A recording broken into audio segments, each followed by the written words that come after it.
नमस्कार। शहर शहर चुनावी सफर में हम देहरादून की डिफेंस कॉलोनी में हैं और यहां पर बातचीत करने के लिए हमारे साथ उत्तराखंड के कद्दावर नेता और पूर्व मुख्यमंत्री त्रिवेंद्र सिंह रावत जी हैं। त्रिवेंद्र सिंह रावत जी, न्यूज 18 पर स्वागत है आपका। धन्यवाद।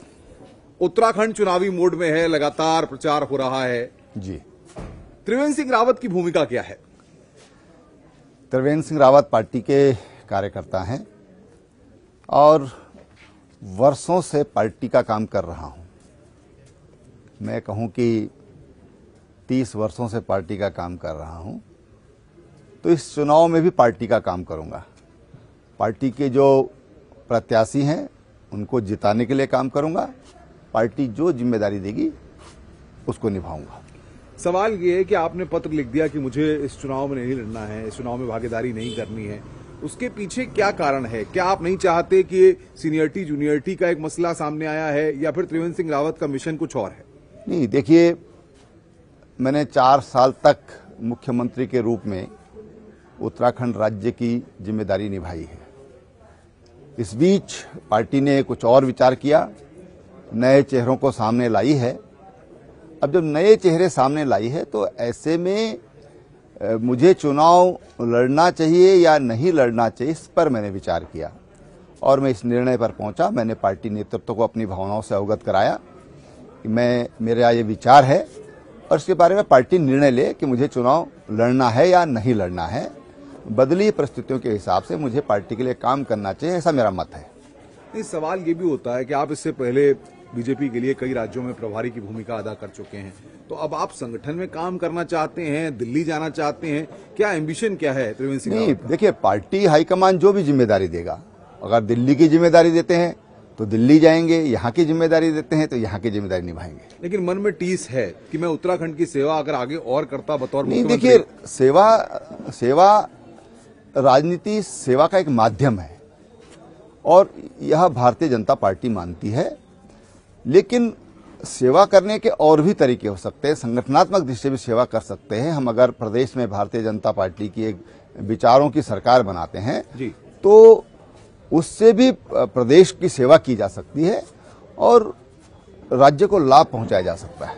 आपको क्या लगता है, जिस तरीके से भारतीय जनता पार्टी के अंदर हरक सिंह रावत को लेकर एक इंसिडेंट हुआ, हरक सिंह रावत गाये बगाए कहते हैं मेरे खिलाफ साजिश हुई है और किसी ऐसे व्यक्ति ने साजिश की है जो मेरा राजनीतिक दुश्मन है? नहीं, वो ऐसा काम क्यों करते हैं कि वो साजिशों का शिकार होते हैं, और वो पहली बार साजिशों का शिकार नहीं हुए हैं। मैं तो 79 से हरक सिंह जी को जानता हूं।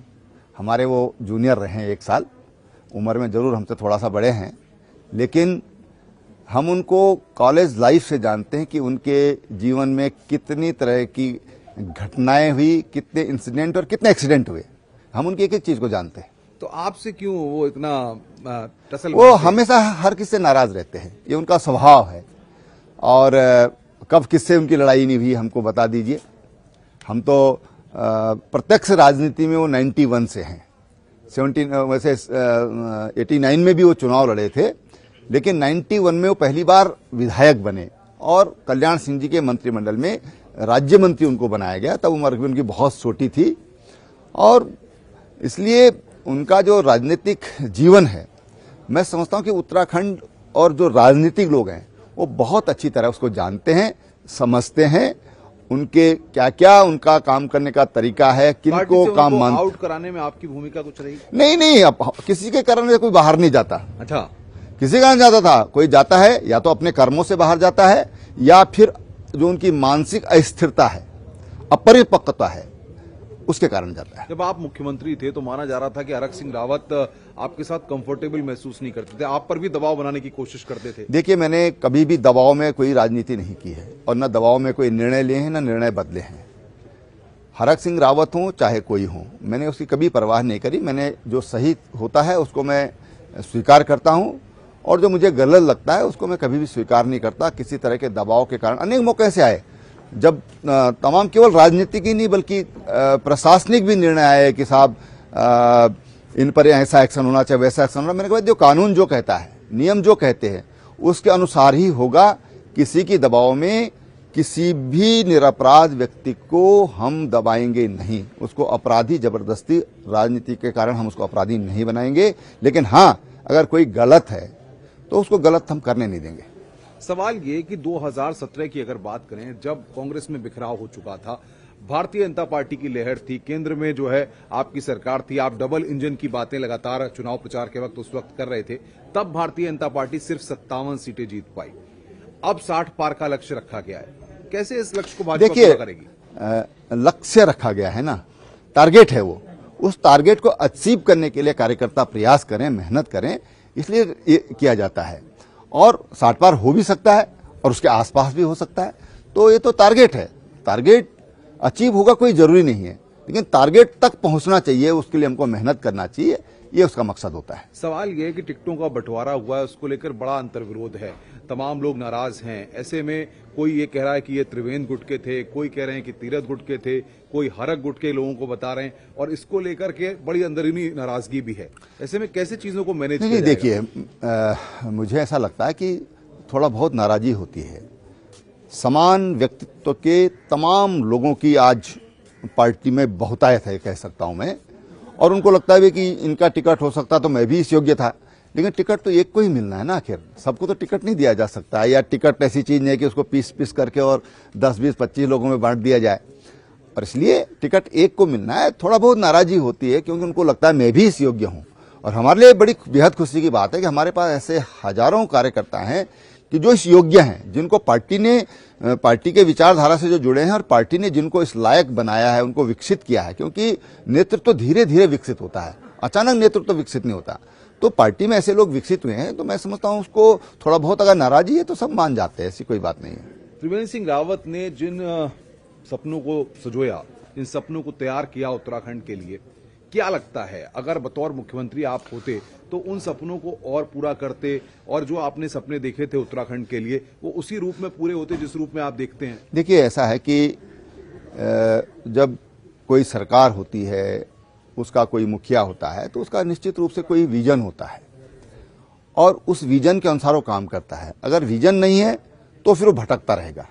तो हमने कुछ दिशाएं तय की कि हमको महिलाओं पर फोकस करना चाहिए। उत्तराखंड राज्य निर्माण में महिलाओं की भूमिका है, और अगर हम राज्य का समन्वित और संतुलित विकास करना चाहते हैं तो बहुत जरूरी है कि महिलाओं की उसमें महत्वपूर्ण भूमिका हो। आधी आबादी है, उस आबादी को हम घर के अंदर नहीं बिठा सकते हैं, उसको घर की चौखट से बाहर आना होगा, और उसको तमाम जो घर का पुरुष जो काम करता है, जो एक अवधारणा बनी है, उसको हाथ उसमें बटाना होगा। उसमें चाहे पति की पैतृक संपत्ति में महिलाओं के अधिकार का विषय होगा। हमने महिला समूह को 5 लाख रुपए तक बिना ब्याज के ऋण देने की योजना हमने लागू की होगी। हमने बेटियों के लिए, हमारे जो अनाथालयों में जो बच्चे हैं जिनका माता पिता का कोई पता नहीं है, उसमें 90% से ज्यादा बेटियां होती हैं जी, जिनको कई बार लोग अनचाही संतान कहते हैं, हमने उनके लिए 4% आरक्षण किया कि ये संतति हमारी आखिर अनाथालयों में पड़ी हुई है। इतना सब कुछ किया आपने, लेकिन उसके बाद भी बीजेपी में एक बड़ा वर्ग ये कहता है कि त्रिवेंद्र सिंह रावत ने जितने फैसले लिए उनमें से ज्यादा फैसले विवादित थे, जिनको पुष्कर धामी को आने के बाद वापस लेना पड़ा। नहीं, देखिए, पुष्कर धामी कई बार, देखिए, एक बार हमारे प्रधानमंत्री थे नरसिम्हा राव, उन्होंने एक बात कही थी और संस्कृत का एक श्लोक का उल्लेख किया था उन्होंने लाल किले की प्राचीर से कि यद्यपि शुद्धम लोक विरुद्धम ना करणीयम ना चरणीयम। मैं मानता हूं कि कोई सुधार अगर हमको करने हैं उसका विरोध होगा ही होगा। मुझे बताइए, सती प्रथा का विरोध हुआ नहीं हुआ? बालिका विवाहों का विरोध हुआ कि नहीं हुआ? कृषि कानूनों का विरोध हुआ कि नहीं हुआ? बड़े परिवर्तन जितने देश, 370 का विरोध हुआ कि नहीं हुआ? तो तमाम जो अमेंडमेंट हम करना चाहते हैं, जब कोई सुधारवादी सामने आता है, सुकरात को तो भाई जहर पिला दिया गया था, दयानंद सरस्वती को जहर पिला दिया गया था। क्यों ऐसा हुआ कि बीजेपी में जो अगर हमको कोई भी आपके खिलाफ हो गया? अगर हमको कोई सुधार करने हैं तो जहर पीने के लिए तैयार रहना होगा। अगर हम सुधार करना चाहते हैं, वास्तव में हम सुधार करना चाहते हैं, जहर पीने के लिए तैयार रहना होगा। हमने जहर पिया है। जो आलाकमान त्रिवेंद्र सिंह रावत पर इतना भरोसा करता था, त्रिवेंद्र सिंह रावत के लिए बाकायदा 2017 में और तमाम चीजों को लेकर के आपको प्रोजेक्शन दिया गया, सारी चीजें की गई, उसके बाद ये भरोसा खत्म कैसे हो गया, कम कैसे हो गया? देखिए, ये लोकतंत्र है, भरोसा बदलता बदलता रहता है। तमाम मैंने राजनीति की उठापटक हमने देखी है। जनता ने एक बार पटक दिया, फिर जनता ने सिर पे बिठा दिया। तो ये तो लोकतंत्र की खूबसूरती है। लोकतंत्र का जो वैविध्य है उसमें ये भी एक विविधता है, ये भी एक खूबसूरती है और उस खूबसूरती को हमको स्वीकार करना चाहिए। तो कुछ लोग इस तरह गाए बगाहे सोशल मीडिया पे और तमाम जो कांग्रेस के लोग हैं, जब वो त्रिवेंद्र सिंह रावत के बारे में बात करते हैं तो कहते हैं वो बल्ब तो हैं लेकिन वो अब बल्ब फ्यूज हो चुका है। नहीं, अब जो नए बल्ब आ रहे हैं उसको 50 पैसे में ठीक किया जा सकता है। 50 पैसे में? एकदम तो 50 पैसा कहां से आएगा? अरे 50 पैसा बहुत 50 पैसे है, कोई कमी नहीं है। सवाल पब्लिक है ना, जनता है, जनता ठीक कर देती है। आपने उत्तराखंड की सियासत में एक लंबा वक्त दिया, आपका कद है, राजनीतिक वर्चस्व भी आपका है। सवाल ये, जो लोग आपके साथ जुड़ते हैं, त्रिवेंद्र सिंह रावत बतौर मुख्यमंत्री थे, बतौर भारतीय जनता पार्टी में संगठन की कमान संभाले, अब वो वर्ग ये नहीं समझ पा रहा कि अब त्रिवेंद्र सिंह रावत का राजनीतिक भविष्य क्या होगा। क्या वो सांसद का चुनाव लड़ेंगे? क्या वो दिल्ली जाएंगे? क्या भारतीय जनता पार्टी में संगठन की किसी बड़ी पोस्ट पर बैठेंगे? क्या उनका भविष्य होने वाला है? देखिए, मैंने कहा कि वक्त इन सब चीजों को बताएगा, समय सब चीजों को बताएगा। अपना काम है कर्मण्येवाधिकारस्ते, अपना काम करते रहो, परिणाम अपने आप सामने आएगा। अगर हमारा भगवत गीता में विश्वास है तो मुझे पूरा विश्वास है कि हम पूरी लगन के साथ, पूरी निष्ठा के साथ काम करते रहें, अपने आप परिणाम आपको मिलेगा। आपको ऐसा लगता है कि आपने सब कुछ सही किया लेकिन एकला चलो की नीति आपके खिलाफ हो गई? अगर आप सबको साथ लेकर चलते कि तुम भी साथ चलो, तुम भी साथ चलो, मैं तुम्हारी भी सुनूंगा, मैं तुम्हारी भी सुनूंगा, तुम जो कहोगे वो करूंगा, तुम जो कहोगे वो करूंगा, वो आपने नहीं किया, इसलिए सब आपके खिलाफ बगावत नहीं, देखिए, जो भी निर्णय होते हैं कैबिनेट में होते हैं, जो भी निर्णय होते हैं कैबिनेट में होते हैं। जो एक्ट बने हैं उस विधानसभा उस कानून को बनाती है। एक भी कहीं विरोध नहीं हुआ, न पक्ष ने विरोध किया था न विपक्ष ने विरोध किया था। इसलिए कुछ चीजें होती हैं, कुछ कारण उसमें हो सकते हैं, अंतर्निहित कारण हो सकते हैं, लेकिन कहीं पर भी, क्योंकि 1 साल तक सारे विषयों पर चर्चा हुई, पब्लिक डोमेन में उसको डाला गया, पब्लिक की प्रतिक्रिया इसमें ली जाए, तो पब्लिक की सकारात्मक प्रतिक्रिया रही है। और कुछ लोगों की वजह से मुझे लगता है कि कोई निर्णय नहीं बदले जाने चाहिए। क्या लगता है, जब आप मुख्यमंत्री के पद से हटाए गए उसके बाद जो माहौल बना, त्रिवेंद्र सिंह रावत को उससे काफी दुख हुआ, पीड़ा हुई? नहीं, देखिए, मैंने कहा ना, मैंने कभी भी मुख्यमंत्री का दावेदार नहीं रहा हूं, कभी भी नहीं। हमारा हाईकमान जानता है कि मैं यहीं पर था। उस दिन सर्दियों के दिन थे, आजकल के दिन थे, यहीं पर बैठे हुए थे और दिल्ली से फोन आया कि आप तुरंत दिल्ली आइए। हम दिल्ली की ओर चल दिए। हमको उससे पहले कोई एहसास नहीं था कि हम कोई मुख्यमंत्री बनने जा रहे हैं, या हमने कभी किसी के पास कोई इच्छा व्यक्त की हो, या मंदिर में जाके भगवान को बोला कि भगवान मुख्यमंत्री बना, हमने कभी नहीं बोला। पार्टी ने चाहा, पार्टी को लगा कि इसको ये जिम्मेदारी देनी चाहिए, हम तो जिम्मेदारी के रूप में उसको निभाने का काम। अभी भगवान से हाथ जोड़ के नहीं कहेंगे कि ये बनाइए? हमने नहीं, कभी नहीं। हमने अपने लिए भगवान से केवल माँ ने एक बार कहा था कि शादी के बाद की बेटी मांगना मंदिर में जाकर के। एक बार मांगा, भगवान ने मुझे 2 बेटियां दी। क्या बात है। अच्छा, सबसे बड़ी बात यह है कि अब उत्तराखंड चुनावी मोड में है, तो कांग्रेस पार्टी जो है वो लगातार बीजेपी पर हमलावर है। हरीश रावत को आप किस नजरिए से देखते हैं? आपके बड़े अच्छे दोस्त भी हैं। नहीं, देखो, हमारे सबसे दोस्ती है। व्यक्तिगत रूप से देखें तो हमारा हरक सिंह जी से हमारी कोई नाराजी नहीं है, किसी से भी हमारी व्यक्तिगत नाराजी नहीं है। क्यों नहीं जाते उनके यहाँ चाय पीने? क्यों, हम जाते हैं, बुलाएंगे तो जरूर जाएंगे। बुलाते ही नहीं है वो? नहीं, बुलाएंगे जरूर जाएंगे। हम कभी ऐसा नहीं है। हम उनके बच्चों की शादी में गए, उनके कोई फंक्शन है जिसमें उन्होंने बुलाया, हम उसमें गए हैं। उनके विधानसभा क्षेत्र में 20 बार में गया हूं, तो ऐसी कोई व्यक्तिगत नाराजी कुछ नहीं है। उनकी बहू जो है वो प्रत्याशी बनी है, बधाई दी आपने? नहीं, देखिए, हमारी बच्ची है वो, हमने उसको निश्चित रूप से बधाई देंगे, हम उसको शुभकामनाएं भी देंगे, उसमें कोई दिक्कत नहीं है। तो सवाल यह है कि अगर हरीश रावत जो है बीजेपी पर हमलावर हैं, वो कह रहे हैं कि अब भारतीय जनता पार्टी से लोगों का भरोसा उठ गया है, और हरीश रावत आप पर भी हमले करते हैं कि त्रिवेंद्र सिंह रावत ने तो उत्तराखंड के लिए कुछ नहीं किया, बर्बाद कर दिया उत्तराखंड। ये सब जानते हैं कि किसने उत्तराखंड को बर्बाद किया, किसने उत्तराखंड की भावनाओं के साथ खेलने का काम किया। राज्य निर्माण से पहले, राज्य निर्माण के बाद, और जब इन लोगों के हाथों में कमान रही। लेकिन हरीश रावत जी के जो हथियार हैं वो भौंतरे हो चुके हैं, उनमें धार नहीं है, और इसलिए हरीश रावत के हमलों से घबराने की जरूरत नहीं है। क्या लगता है आपको, अब भारतीय जनता पार्टी पुष्कर धामी के नेतृत्व में उत्तराखंड में विकास की ओर आगे चल रही है, युवा नेतृत्व है? देखिए, उनको बहुत कम समय मिला है, बहुत कम समय मिला है, लेकिन खूब चौके छक्के लगा रहे हैं वो, बहुत बढ़िया।